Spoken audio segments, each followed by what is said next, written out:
Yeah, that's dangerous. Yeah. Be careful. Good evening, good afternoon, good day. Good evening, everybody.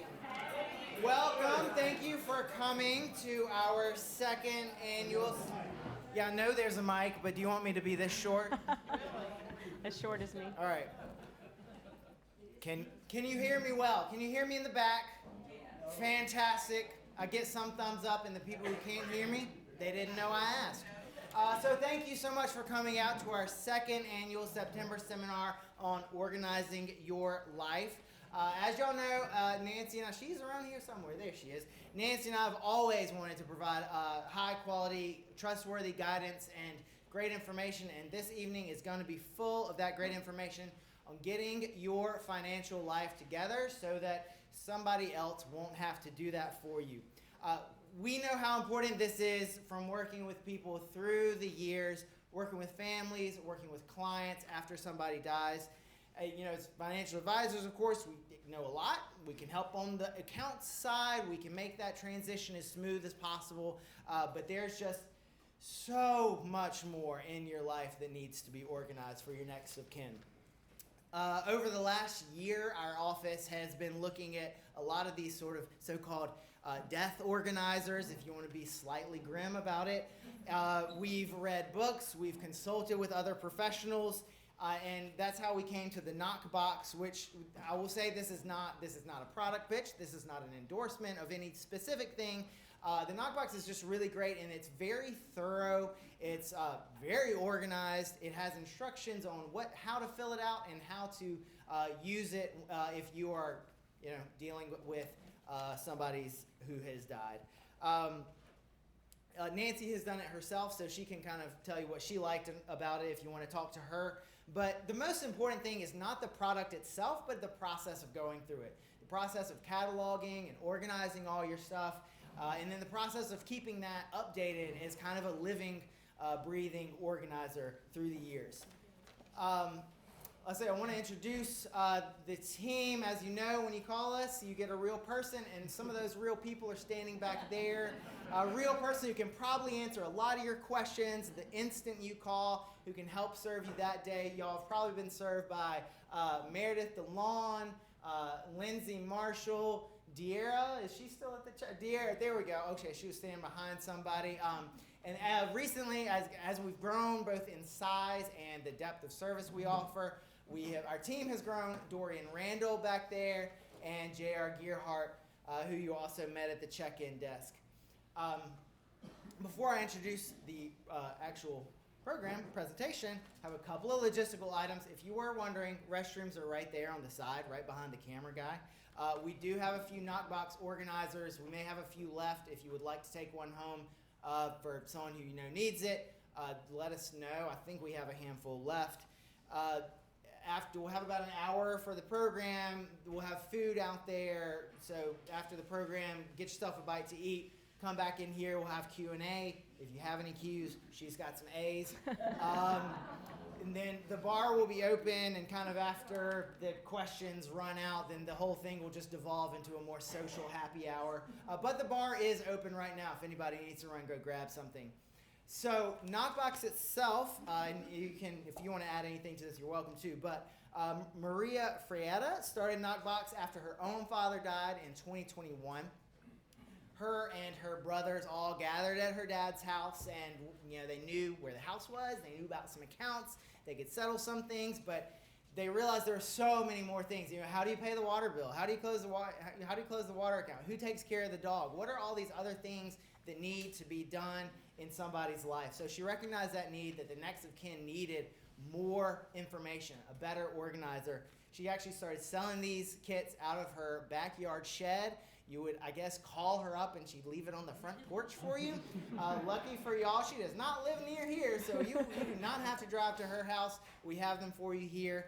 And she sold over 300,000 of them, so I think that's pretty cool testament to how well received it's been. But this evening, we will be led by Anna Bray. She's going to help you understand what to organize and why and how. She's been a professional coach for over 20 years, working with individuals with personal and professional transitions. She came to Nokbox with the belief that the only good Nokbox is one you are using, and that is using as in an ongoing verb. Pardon to my English teacher, I forget what that's called. So she wants to help others with empathy, rigor, non-judgment, so keep that in mind for the Q&A, non-judgment, and a commitment to getting real progress done on your Nokbox organization goals. I've sat in one of the Zooms she does where it's helping people make progress, helping people fill things out, answering questions. They're fantastic. Those will be available to y'all as well afterwards. But without further introduction, Ann Bray. Thank you.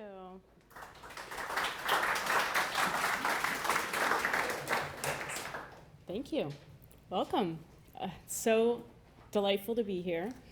I have to say I've done a lot of Zooms over the last 5 years, so it is so fun to be in person with all of you. So, and you know, I couldn't do this without Ryder and his team. Speak up. Let me do this. I couldn't do this without Ryder and his team. You know, Ryder talked about how he had been investigating different systems, and this was the one that they liked. And so we've been talking for the last 6 months or so, and so here we are. So we're going to talk about the Nokbox, but we're also going to talk about why we need one. So if you don't mind, I'm just going to grab one thing over here. It's a little informal, right? And it might be one of those, like, I feel like I have to do this and this all the time, so just bear with me as we're going through all of this. All right.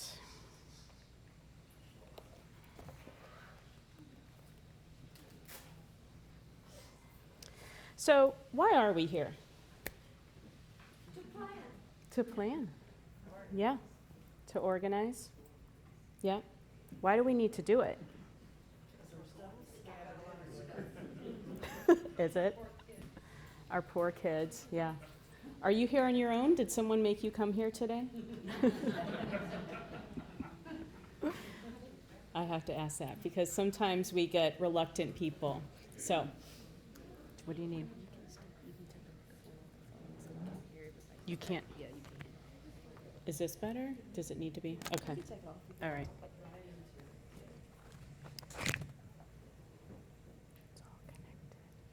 See if we can do this. Okay. Better? Okay. Oh, good. This number is one of the reasons why we're all here. Anyone know what this might represent? No. Any guesses? Oh, no. Right? Like that is low.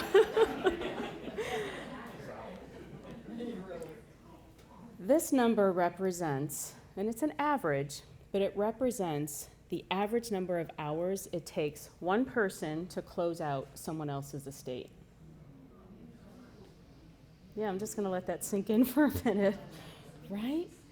And so if you were to think about, maybe you do an hour a day, and that's a lot, right, to do an hour a day on somebody else's estate. Now, I've seen numbers as low as 200.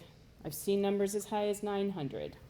This is kind of the average. And it really depends on the simplicity of your estate. But another thing that it depends on is the pre-planning. And that's one of the reasons why we're all here. So I thought I would just do a quick rundown of what we're going to do today. I'm going to do a brief introduction. Ryder did a great one, so I'm not going to do too much into myself and Maria, but I'll do a little bit. We're going to talk about life planning. What is it? Why is it important? Provide a Nokbox overview. The Nokbox, like Ryder said, it's one tool. I firmly believe in it. I think it's very thorough and comprehensive, but it is, can be seen as a guide. And so when Ryder talks about the non-judgment piece, it doesn't have to be so rigid, but it can be a wonderful tool to be able to help you think about things that you didn't know you needed to think about. We'll talk about some ongoing resources, because one of the things that I've done at the Knockbox is it's not just this product, it's how can we help you actually use it and really optimize the system. And then we'll do a Q&A, but I think we're gonna do some of that later as well. But, at any time, ask questions. Any questions about this? Does this sound okay? All right. So one of the first introductions I'll do is a little bit about me. So here's me working with the Knockbox. So I started with the Knockbox about 3 years ago. I know the owner, the founder, Maria. She and I are close personal friends. And as Ryder mentioned, I've been working as a coach the last 20 years or so. And it's mostly in the career space, helping people make transitions or helping people, develop their competencies because they really want to be the best that they can be in the work that they love. And in some of Maria and my early conversations about what she was doing with the Knockbox, we started to see how, wait, some people are buying it and they're not using it? What can we do about that? And so as I've been working with the Knockbox, I've developed some classes, and I'll talk about those in a little bit. Can do one-on-one coaching with individuals, and I do presentations like this to help, just inform people about, some things that are out there to help us. Because here's the thing, our lives are so complex these days. I don't know that we needed this 50 years ago. I don't think my grandmother, my dad, I don't think they needed this. As our lives have become online, there are things that we don't even remember that we have out there. And so how is our next of kin gonna know about it? So this is me working, but I'm also showing my family because we all use it. Again, I thought I was organized until Maria showed me the Knockbox. I'm like, oh my goodness, I thought I was good. I had a will. Pat on the back for that. But this is me and my husband and my 2 kids. They are now in high school. I live in Illinois, just north of Chicago. But this is us actually in St. Louis. I grew up in Missouri, and so we are in the Arch, and we took this picture here. So, and yeah, they use it all the time, and I actually have Knockboxes for them as well. So it's never too early. And then I'll tell you a little bit about Maria. So as Ryder mentioned, Maria's dad died in 2021. She lives in Colorado. He lived in New York, and she has 2 brothers in the New Jersey area. Maria grew up in New Jersey. So the 3 of them go. They're like, Dad said he's all set. He had a list for us, and he has a will. But the things that they discovered when they got there, they were finding keys that they didn't know what those keys went to. They knew he had a boat, but where was the boat? And then they found out from a neighbor, oh, you need to talk to Rose down in Florida. What? Why there? They would find things in envelopes like, oh, here's a lot of cash. What is this for something in particular, or what should we do with this? So Maria's a very organized person. There are a lot of things I've learned about life because of Maria and of the way that she's been able to kind of organize, make something complex more simple. So Maria, she's a school teacher, a real estate agent, single mom. She has to be organized. So she started putting together an outline of what she and her brothers needed to do. They realized, we're not going to get this done in a weekend. We have to go back home, but here are the things that we have to do. And this is the way the Knockbox started. When she got home, she realized, wait, what if somebody was going to have to do this for me? Again, I'm a single mom. What if something happens, and how will my high schooler be taken care of? So not only does the Knockbox, and you'll see, we'll go through some of the sheets later, not only does it help you know what you need to gather, but the backside of each of the sheets is a list for your next of kin. It tells them what they need to do to close out that portion of your estate. So that's one of the unique things about the Knockbox. And so I tell you this story because I always like knowing the origin of something, that, hey, yeah, there's a real person behind this that you have here, but also because it is something that it's a story that many of you might have some familiarity with, you might be able to relate to. And so I have that question for you now. Has anyone ever had to do this for anyone? Oh, look at all the hands. Yeah, over half the room. If anybody's willing to share, I would love to hear a little bit about what that experience was like. And there's no right or wrong answers here, but yeah, I would just love to hear. Yeah, go ahead.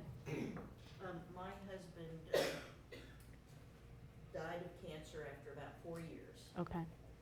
And all along I told him, I said, you need to write down everything for me, like you're writing it for a 4th grader, something, Yes. simple. Simple. And he just kept putting it off and wouldn't do it and wouldn't do it. And finally, one of the last things he said, I was talking to him when he was in hospice, and I said, why did you never do it? And it broke my heart. He said, because I wasn't going to die. Yeah. And luckily I had a good friend that was a client of New Perspectives, and she said, these people can help you. And they absolutely did. They held my hand. He had so much stuff scattered all over the place that, I didn't even know what any of it was. Right. Because Yeah. he took care of everything. Yeah. And it was kind of scary, but, this is an unpaid recommendation, but, News Perspectives. Yeah. Yeah. They did, help me so much, and if it weren't for that, I mean, literally, I don't know where I'd be now. Yeah. It would have not been good. Right, because where do you start? And like you said, you're looking at stuff that you don't even know, is it important? Do I need to keep this? All right, so yeah, thank you. Thank you for sharing. Anyone else? Yep. Mine was a little different. My husband died unexpectedly, suddenly, Yeah. and he was a cash man. Oh. His wallet, which I never looked at, but his wallet had cash folded this way and this way and this way. Yeah. He knew, Right. he did a lot of side work besides his regular job. Yeah. So this was for one job, this was for another job, this was for his gas money or his lunch money or what. He knew what it was for. Right. I did not. Right. In his desk, I found $10,000 in cash. Yeah. It's like, what is this for? Right. He knew.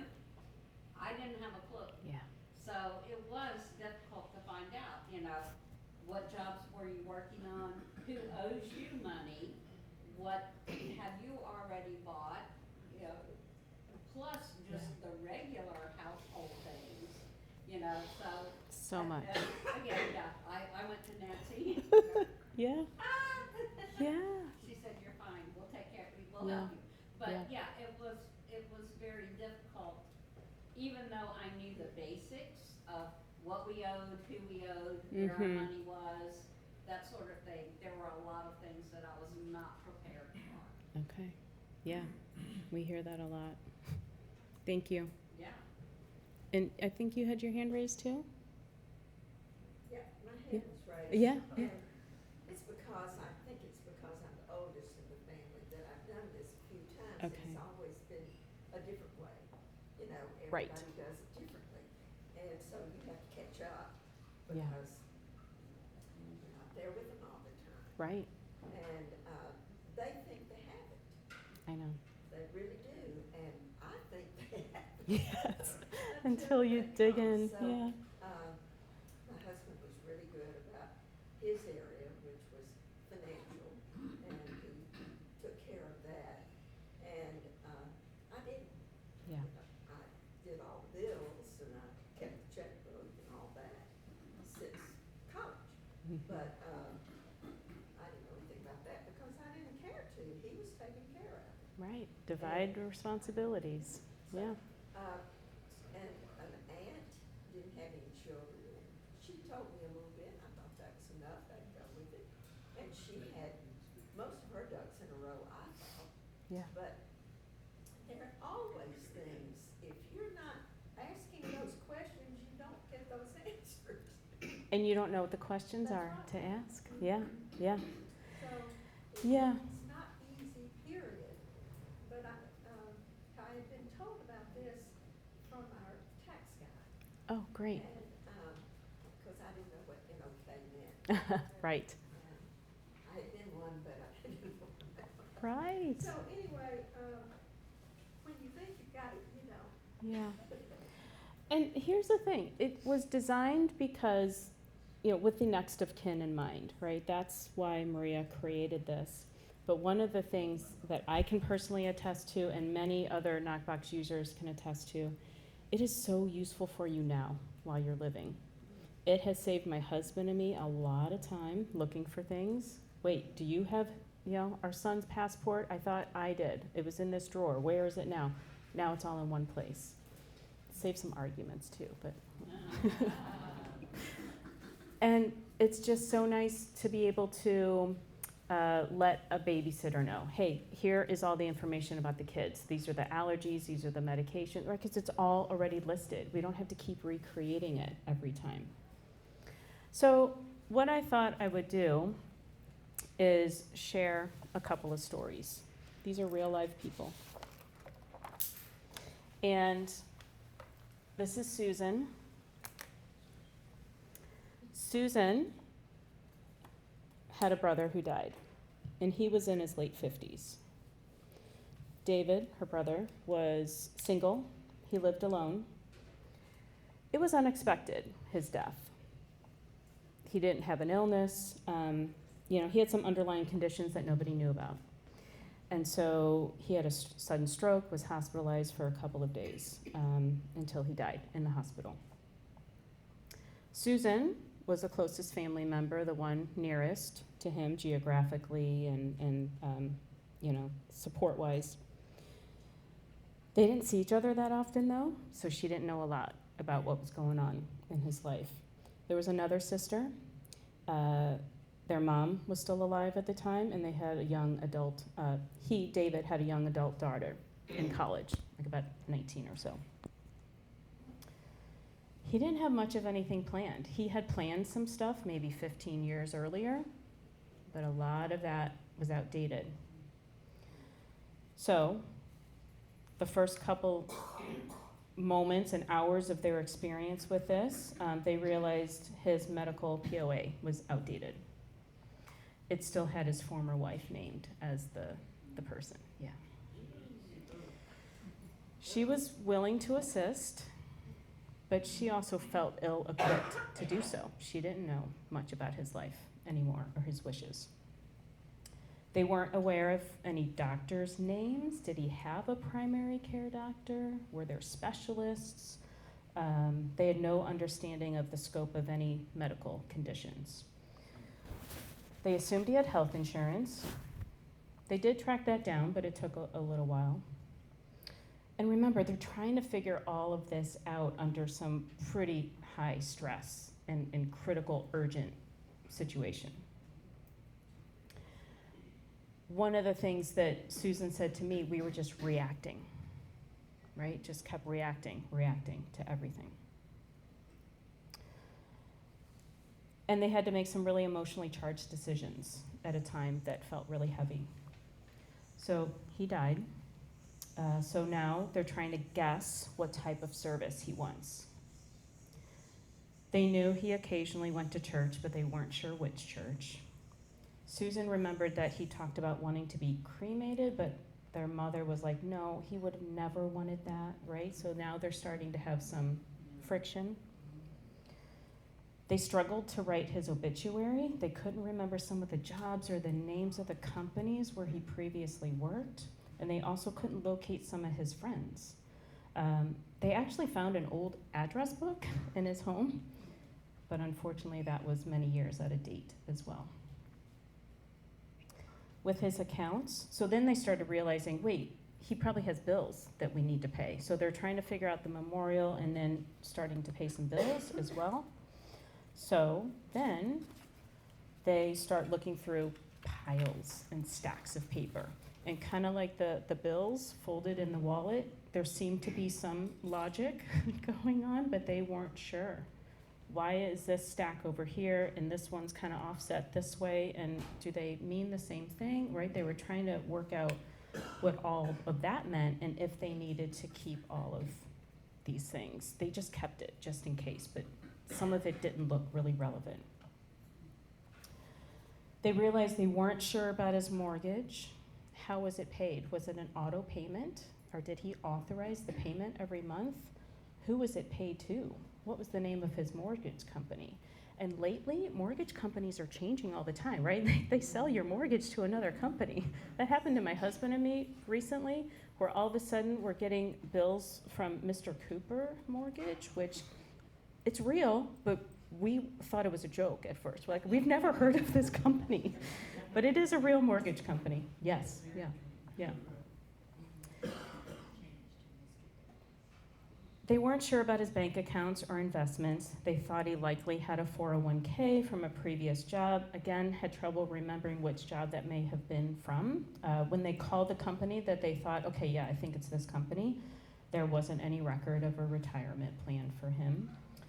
You know, his daughter was in college, and according to her and according to the ex-wife, he was paying the tuition. But again, they really struggled to find the evidence of that. How was that being paid? Was there an account set aside? They weren't sure. For many of his accounts, they simply had to wait until something arrived in the mail. That was their discovery. Yeah. Or when they finally were able to gain access to his credit card account, because that took a little while too, that was another way to see, oh, there's some regular payments coming in. There's some memberships and subscriptions and things that he had signed up for that they hadn't known about. Passwords? Yeah. We all have like hundreds of online accounts these days, and those passwords change so often. Sometimes by us, sometimes the company's like, oh, you just need to change your password. So for many of his accounts, Susan was locked out. She made guesses, and sometimes, yeah, it wasn't right. So she didn't have access for a long time to a lot of his data, including photos and, you know, some really personal things. They wanted to shut down his Facebook account. They thought, oh, this just seems right to not have this be up. I still don't think they've been able to shut it down. It's taken, there's a lot, even though they sent the death certificates and all these things, right? They haven't been able to shut it down yet. His vehicle went into probate. They didn't name a transfer. He didn't name a transfer upon death. And really, this was pretty lengthy. It went on for 3 or 4 years. It was a really expensive probate process. They had to evaluate an attorney on the spot, right? They didn't have time, the luxury to kind of find the right one for them. There were family disputes about the beneficiaries, the remaining assets. There's still some tensions to this day. Like, they still see each other, but it's still, you know, they just went through a lot. One of the things too, his daughter had to pause her college tuition for a little while until the inheritance came through, and they realized, okay, yeah, this is how to pay it. You know, they aren't sure that, you know, all of this could have been shortened, but they really do think that, yeah, with a little bit of time, this could have been, a little bit of planning, this could have been avoided. And, you know, I'm telling you this not to overwhelm you, not to make it feel like this isn't, like this is the way it has to be, because it isn't. So with a little bit of planning, let's talk about Mary. So Mary, her dad died. He was in his later 70s. He was widowed. He lived alone. You know, it was somewhat expected. He started to have some more common medical issues, but he developed pneumonia, and he went into the hospital. From there, they moved him to a care facility, and due to some complications, he died in the care facility. For the most part, Mary was the one to take care of his affairs. Her mom had died a year before. She did have a brother. So let's talk about Mary's experience, in the hospital. Her dad had his medical POA. He had his healthcare directives. They were all clearly laid out. So Mary and her brother were able to access their dad's online medical records. He had even named them as authorized representatives, so they were able to really support him in the way that he needed when he couldn't do it for himself. They knew all the names of all of his doctors, his primary care doctor, the specialist, his preferred hospital. They even talked about potential care facilities if it came to that. He also provided, all of his health insurance information, long-term care policies and all of that. And they knew his prescriptions, his medications, all of that. So they felt equipped to make decisions. When he died, they knew what type of burial memorial that he wanted. It was pre-planned. He paid for it. They simply had to put that plan into action. And they could go and attend that service and grieve and mourn and feel supported by all the friends and family who loved their dad. And they felt really relieved and satisfied, knowing that they were honoring their dad in the way that he wanted. His accounts, they were organized. They knew what his accounts were. They knew how he paid for everything related to his home. His mortgage, his homeowner's insurance, taxes, utilities. They knew what utility companies he had and how often he paid them. Was it a monthly? Was it a quarterly? Was it every other month? His bank accounts, they were named as co-owners. So retrieving money to pay for outstanding bills was as simple as writing the check. His other accounts, he purged some of them, but the ones that remained, such as his subscriptions and memberships, they didn't have to guess at what he had. They didn't have to guess at usernames or passwords. I believe they had a shared password system. So there's password managers out there, and I think that's what they were using. And he even named a legacy contact for some of his accounts like Apple and Facebook, so they were able to go in and retrieve that data. Financially and legally, his will was current and accessible. Their father had an estate attorney.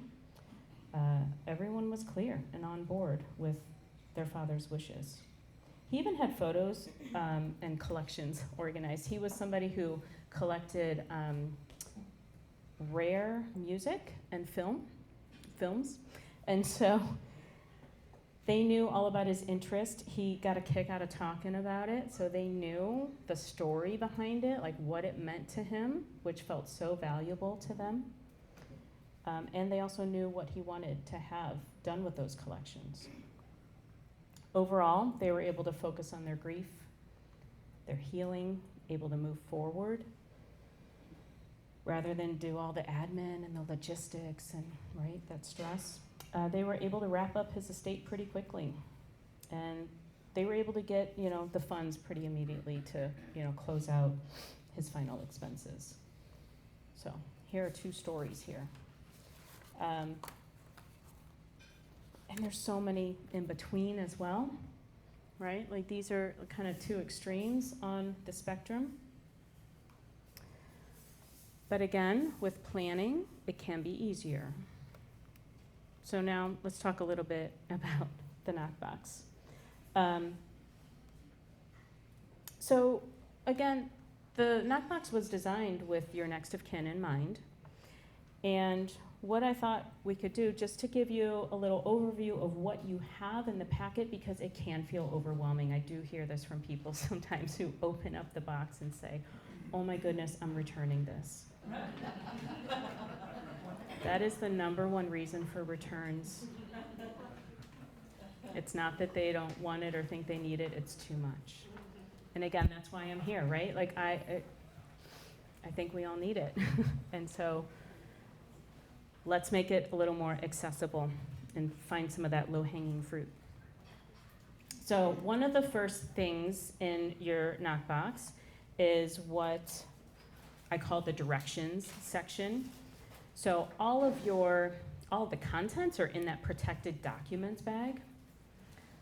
I'm not going to go into too much detail on this, but I'll just give you, a little bit about what is in each of the sections. So the protected documents bag is a place to put some of those harder to replace items, such as passports, birth certificates, maybe death certificates of someone else, marriage certificates, title to your car, right? If it's going to require a phone call, you're going to have to wait weeks to have something sent to you. You might have to fill out a form. Put it in here. Then you know it's all in one place. There is a crucial information sheet. I think it depends on when you purchase it. Some of the surface cosmetic things have changed on it.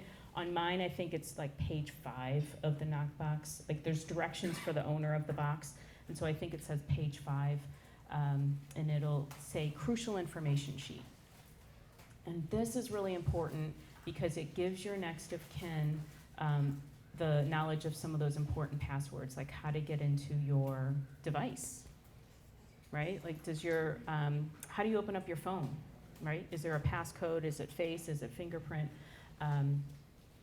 Usually there is a backup code, right? So your next of kin is going to be able to do that for you.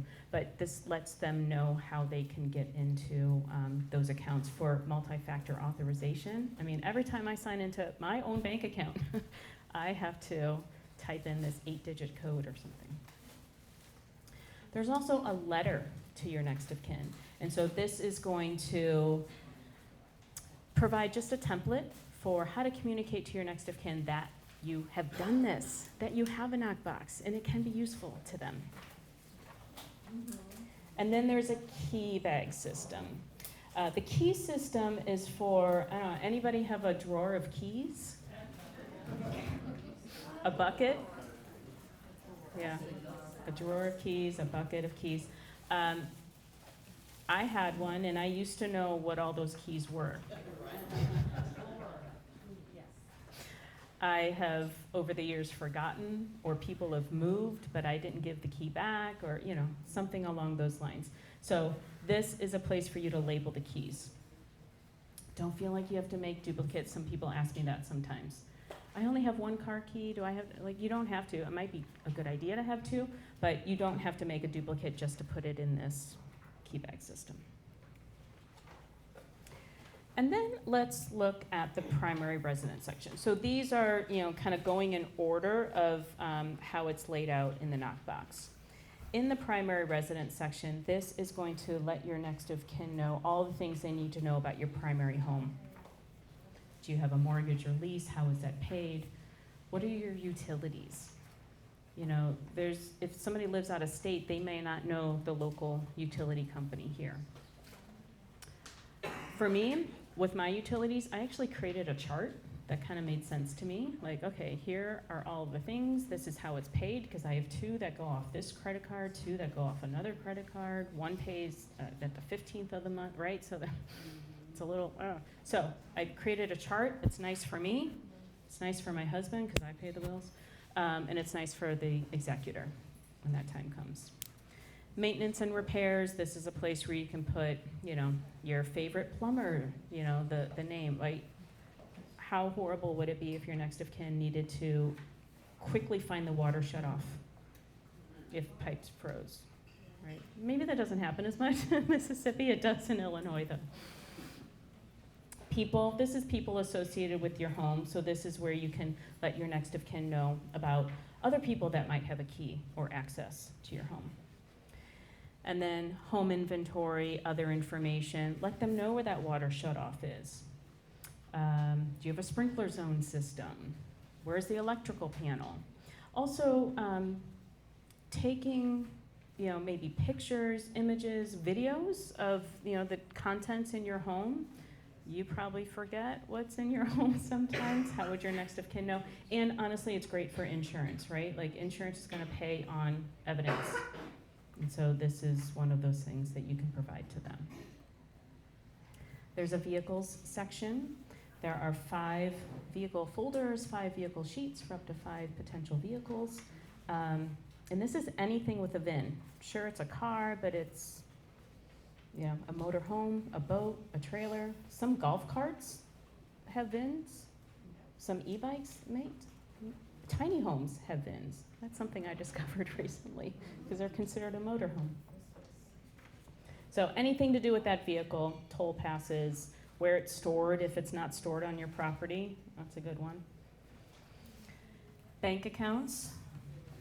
So this is where you let your next of kin know about those bank accounts. Do you have a checking account, savings account, something else? This is one of those things too, to make sure that beneficiary is correct or the co-owner is correct. And every bank, I feel like every bank has a little bit different way of saying it. We just opened up a new bank account for my daughter, and my husband and I were there with her. I'm like, can you just double check? So if I die, he can do whatever he needs to do with that bank account. And the guy's like, yeah, but that's not gonna happen. I'm like, you don't know that. And I wanna make sure that what we have done on our account is gonna cover everything. Money moving apps. Again, we live in this digital world, and so many of us are using Venmo, Zelle, PayPal, Apple Pay, Google Pay, right? So let your next of kin know what you have. Insurance. So again, there are 5 folders, 5 sheets for up to 5 potential insurance policies. Let your next of kin know what you have. Again, think about that beneficiary. Maybe when you started that insurance policy, it was the right person. It may not be anymore. Maybe it is, but check it out. Investments. So just like some of these other folders, there are 5 investment sheets for up to 5 potential investment accounts. So again, think about what you have. You might have something from a former employer, maybe of stocks, bonds, IRAs. There's a debt section. So this is where you can let your next of kin know the ways in which you owe money. Starts with major credit cards. So list out, again, what you have and where it's stored, right? Maybe you have a Visa in your wallet because you use it every day, but maybe you have a Discover in a drawer somewhere because you only use it for very specific purchases. There was a funny story. My husband and I were looking for a credit card that we hardly ever use. He's like, where is it? And I'm in Colorado doing Knockbox stuff. I'm like, I don't know. Check this area, check this. And I'm like, wait, check our Knockbox. And it was there. Yes, we're using this right. But I forgot that we were using it right. But retail or store credit cards. So if you have cards open for one particular retailer, like a gas card, Nordstrom's, Macy's, anything like that. Student debt. This is where you can let your next of kin know if you have it, if you don't have it. Maybe you did have it, but you paid it off. One of the things that we say about the Knockbox is not only is it letting your next of kin know what you have, but also what you don't have, so they don't go looking for it. Someone might think, wait, mom went to college, is she still paying on that tuition? So this just relieves them of one more thing. They look at this for 30 seconds and then they move on, right? Let's shave off some of those hours of that 540. Personal loans or debt, if you've borrowed money maybe from the bank for home improvement, or maybe you've borrowed money from a friend. And then medical debt. So if you have something maybe you've worked out with your provider for a long-term illness or a procedure, and you have documentation for that, this is where that can go. There's income, so the ways in which you get money. So current employment, so anything you want to list here about your current employer, including the contact. So again, I keep telling you stories about myself, but my husband got a new job, and all I knew is that his boss's name was Jessica. What if something happens? How will I get in touch with Jessica? Anyway, that's now corrected. Side income, you talked about your husband doing side jobs, so how is that money coming in? Is it coming in via cash? Is it coming in through a money moving app? Who should be notified? Social Security. So as you're earning those benefits, this is a place to put information about that. And even if you're not earning those benefits yet, I don't think we get those benefit statements in the mail anymore automatically. So you can go to ssa.gov and print out your benefit statement. Yeah. It's great. It's great to have.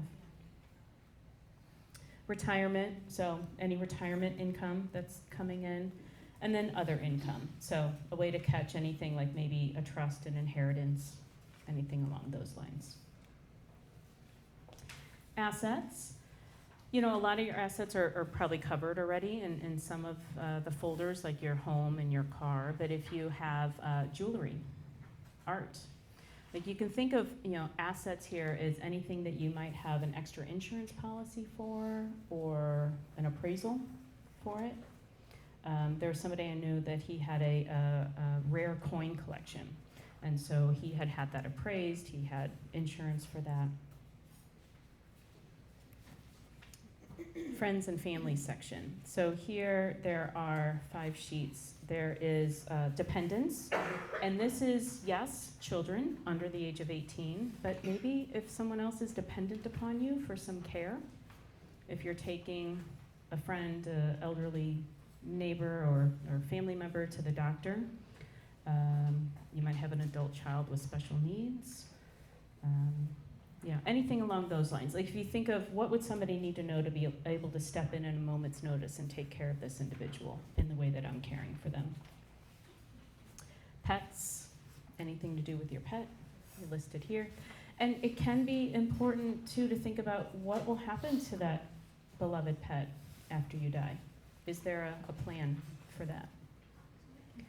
Ancestry, so if you've done a lot of ancestry with, you know, going through genealogy, pulling together all that history. Sometimes it doesn't fit in this folder. I've heard people say, no way will it fit there. So another way that you can think about the Nokbox, it can be maybe like an index of where they can find it. Like, yes, I've done a lot of work. You can find it in this folder, in this filing cabinet here. And even if you haven't done anything, I always recommend sketch out what you know. It can still maybe fill in the gaps for someone. Friends, so this is where you list your friends' contacts. You know, I think about Susan trying to find her brother's friends. You know, it could have been helpful to know, oh yeah, like you are still talking to your best friend from high school. And here is their contact information. And sentimental, so this is where, you know, maybe you have photos. Who has photos? Boxes of photos. Yes. My favorite one is all my mixed tapes from the 80s and 90s. They mean a lot to me. They're not going to mean anything to my sweet kids. So here's where you can list what you have. You can also provide maybe permission to let go of something that may not be of value to someone else. There's an education and career section, and so maybe you have some transcripts laying around. Don't feel like you have to call your university or high school and get a transcript. It's just, if you have it, this is where you can put it. This is a great section for the obituary as well, if you haven't written it for yourself. Past employment, let your next of kin know where you've worked. And this can also be important if you think they might go looking for something. Again, that may or may not exist. So if you're a teacher, you've worked your 25, 35 years, you have a pension, but you no longer work there, this could be valuable information. And then military service, so if this is part of your history, you know, all the documents that are included with, you know, your separation documents, VA form, and even if it's not in your personal history, maybe you know somebody. I know a lot of people who have received military documents from other family members, and so this has given them a place to put that. Health, so there's current medical, anything that is currently ongoing, if you're maybe doing physical therapy, occupational therapy. This is, like, you don't have to use this sheet in particular, but this is one of those things where I hear from paramedics and they say, oh, it is so helpful to us when we go into somebody's home and we see something on the refrigerator indicating what's going on with the occupants. Like, it's just a clue that they know what to do. Past medical, you might have some documentation related to maybe a previous illness or a procedure. The other thing I think about with past medical, I don't think any of us can escape, again, online stuff these days in terms of all of our medical records are online.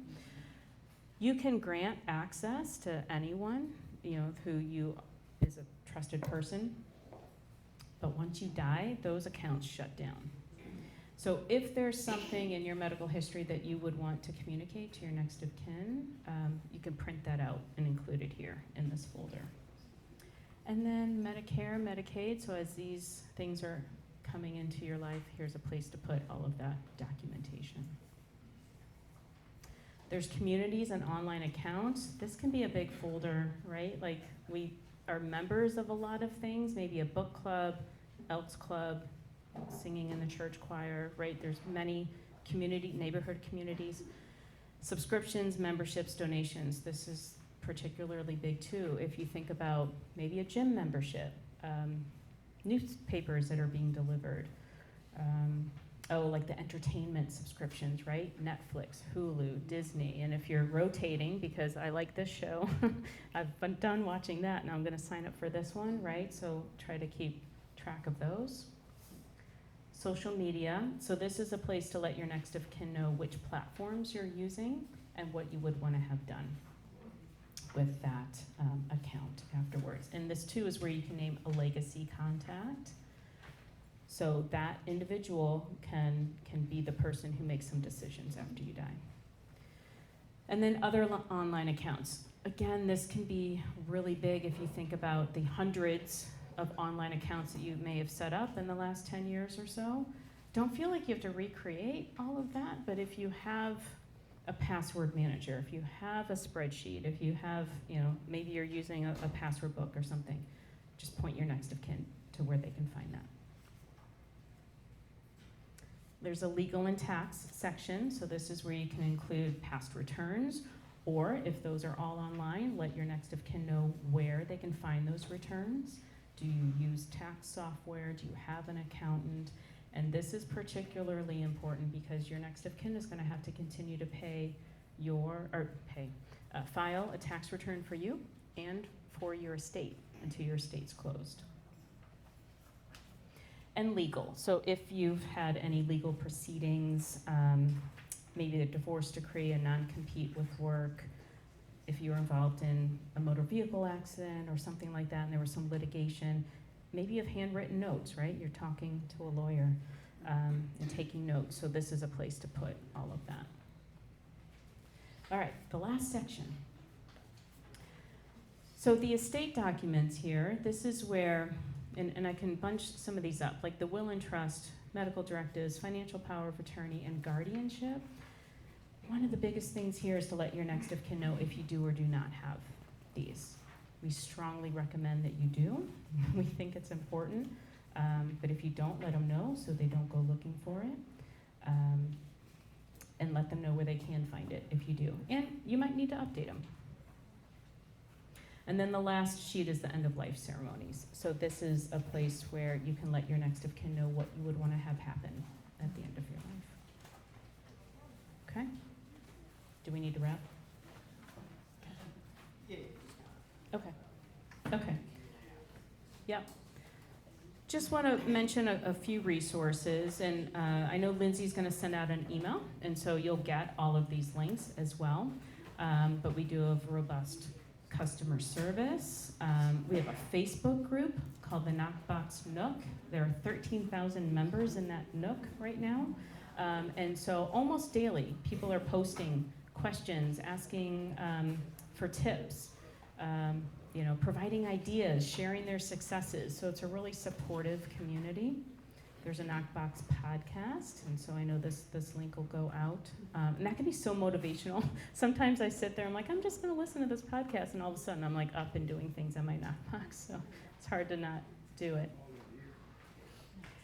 There is one of the things that I have created, and I know Ryder and Lindsay sat in on this, I do a 90-minute overview. I gave you about a 15-minute overview, but we do a 90-minute overview to help you really get familiar with the system. One of the things that'll go out in the email tomorrow is We charge a nominal fee for that, but I am going to, Lindsay has the code for a free class. So encourage all of you to join a class. We've got 3 in October. We typically have anywhere from 2 to 4 a month. And so please join one of those classes. We offer working sessions. These are free. We offer these once a month where just sign up, put it on your calendar, protect your time, and we'll come together in a Zoom session and everybody works on whatever section they want to work on. And then the other thing I'll mention, there's a 12-week series that we started this year where over 12 weeks we go through every section. I also do a little bit of coaching and, like, hey, how to create helpful habits and how to overcome procrastination. And so it's fun. I love doing this 12-week series. We are starting new ones next week, but we'll start more in January again. Any questions? Yes? Thank you very much. Sure. One quick question. Is each one of these packets designed to be used by one person or? It can be, it depends. So our recommendation is start with one and see how you go. It depends on, you might have a lot of different things, different assets, different employment, right? Different things like that. My husband and I use one. One of the things I've done though is I've created a Word document for some of our things. And so that's eliminated the need to have a whole another set for him. So start with one and try and be flexible with it. And if there's 1 or 2 sheets that you need, the customer service team would be happy to help you with that.